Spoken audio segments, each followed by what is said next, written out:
As we just asked Senator Alyssa Slotkin, there is brand new reporting. It has broken since I've been on the air. It's in the New York Times, and it is about Maine's Democratic Senate candidate Graham Platner. He's currently the frontrunner to become the Democratic challenger to Republican Senator Susan Collins in that pivotal midterm race in Maine.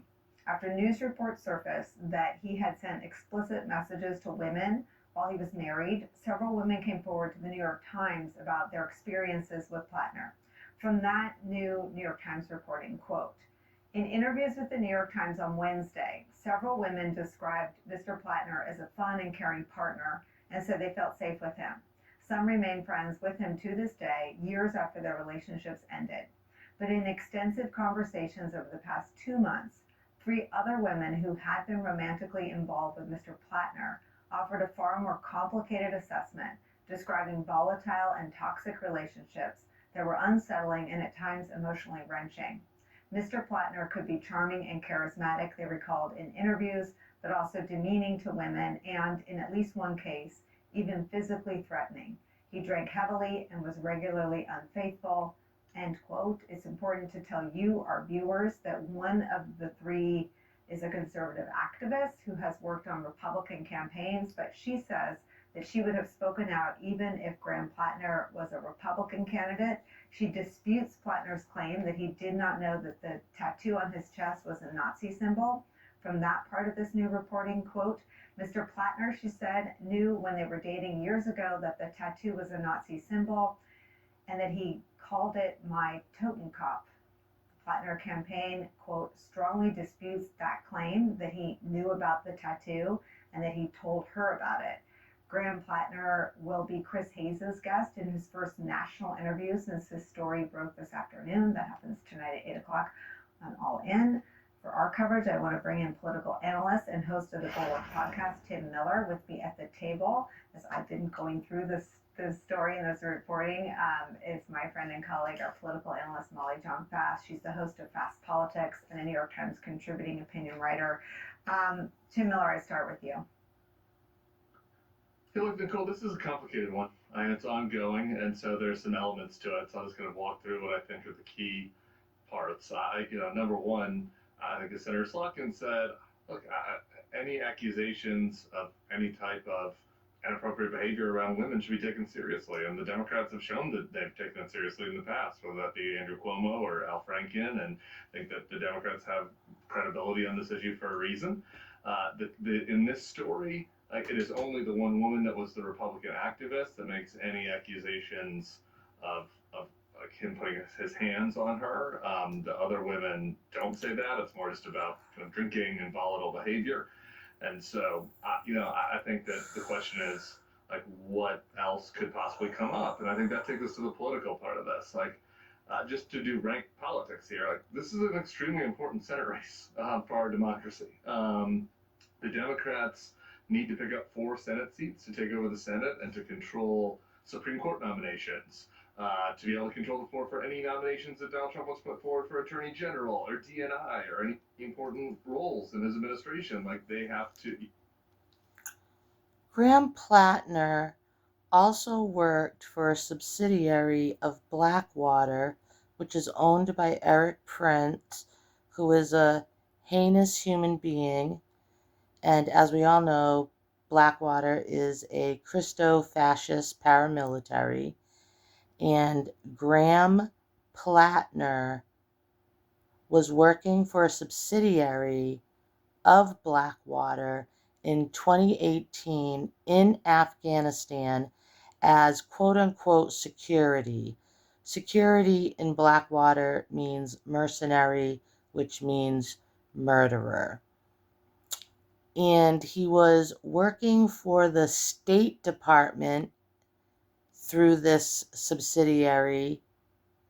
And I just want you all to remember that in 2018, Trump was president, and that was Trump's State Department that Graham Platner was working for through a subsidiary of a Christo-fascist paramilitary called Blackwater, run by Eric Prince, whose sister is Betsy DeVos, former. It's so funny that her last name is DeVos because it always reminds me of devolution.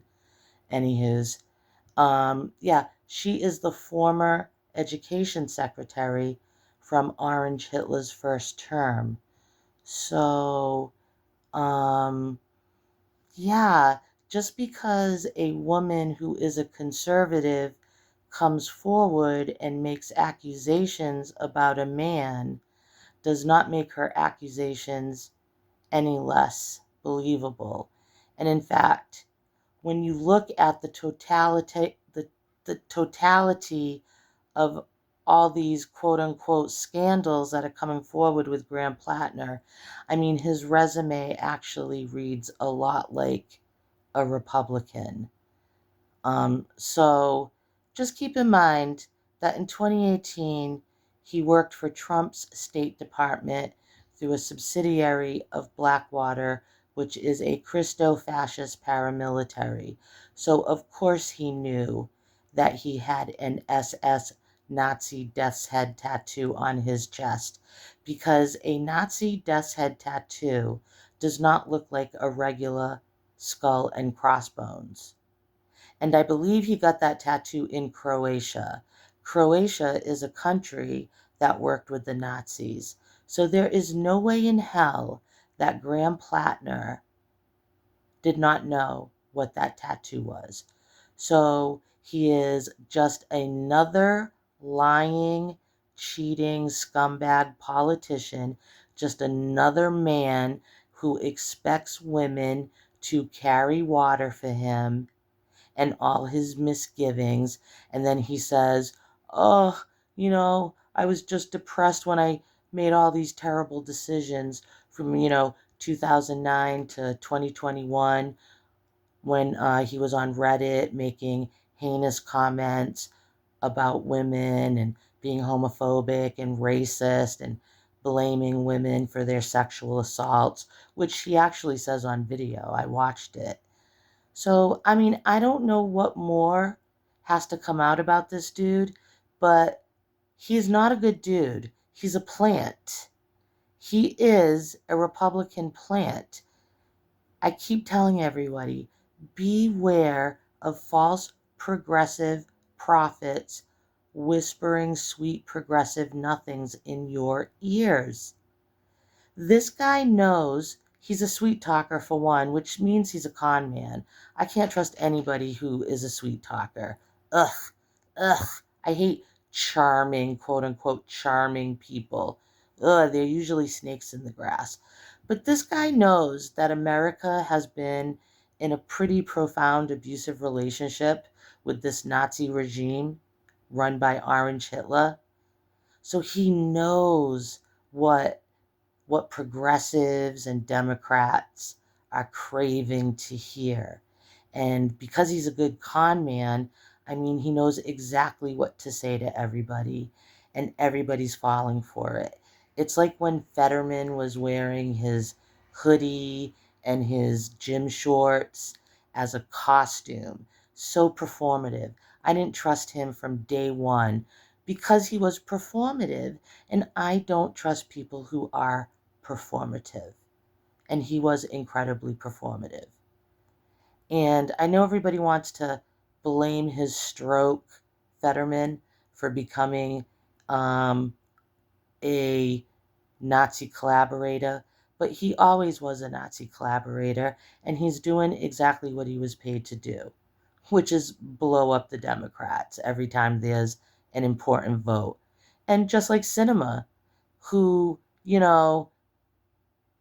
all of a sudden, 3 years or into her term, she's, besties with Mitch McConnell and hitting the conservative talk circuit with her good friend, as she called him, Mitch McConnell. That's Graham Platner, who also claims to be an oyster farmer. Huh, I live in a coastal town. I know plenty of people who shuck shellfish for a living. And their hands are jacked up from arthritis and just being jacked up from shucking quahogs and um, scallops and all kinds of other things. And this dude is claiming he's shucking oysters as an oyster farmer, working in the salt water and all this. His hands are as soft as a baby's bottom. His cuticles are beautiful. His hands are manicured and soft. He is not shucking anybody's oysters. Sorry. We shuck oysters here. We shuck quahogs, scallops, and he's not shucking anything. I'm friends with fishermen. Their hands are jacked, and his hands are soft. They don't even look like a blue collar worker. Because he's not. He's a grifter. He's another grifter. And then what did he say? He was depressed from 2009 to 2021 when he was making all his comments on Reddit. His homophobic, racist, misogynistic, blaming women for their assault comments. Yeah. Listen, I'm tired of everybody blaming mental illness and mentally ill people um, for their misogyny, for their racism, for all their bad behavior. I am good friends with plenty of people who struggle with mental health issues, and none of them are Nazis, none of them are Nazi adjacent, none of them are cheaters. They're all good people, and none of them, if they ran for office, would have any of these scandals. So I just don't know what more has to happen with Graham Platner before we all collectively go, this guy is a plant. He's a scumbag. And and move on from him, because every freaking thing that keeps coming forward is just worse and worse and worse. It just keeps getting worse and worse and worse. Are we going to keep making excuses for him, or are we just going to say, you got to go? We're not supporting your campaign. You got to go. You are a liability, and frankly, we do not trust you. That's the reception he should be receiving now. And instead, I'm feeling like people are still making excuses, and lots of people on the far left are conspiracy theorizing that this is a hit job. Listen, it's like when reality TV people say, "Oh, they edited it to make me look like an asshole." No, bitch, you just an asshole. That's what the camera saw. That's who you are. And Maya Angelou always said, believe people when they tell you who they are. And Graham Platner has been telling us who he is. And every day we hear more and more about who he is. And every day I trust him less and less. When are you going to join me and be a little bit more skeptical and stop listening to his sweet nothings, because he's taking advantage of the fact that he knows that you've been abused for 11 years by Trump, and now he's coming in and he's love bombing you. And then you're going to find out in a little while that he's just as abusive, just as manipulative, and just as awful.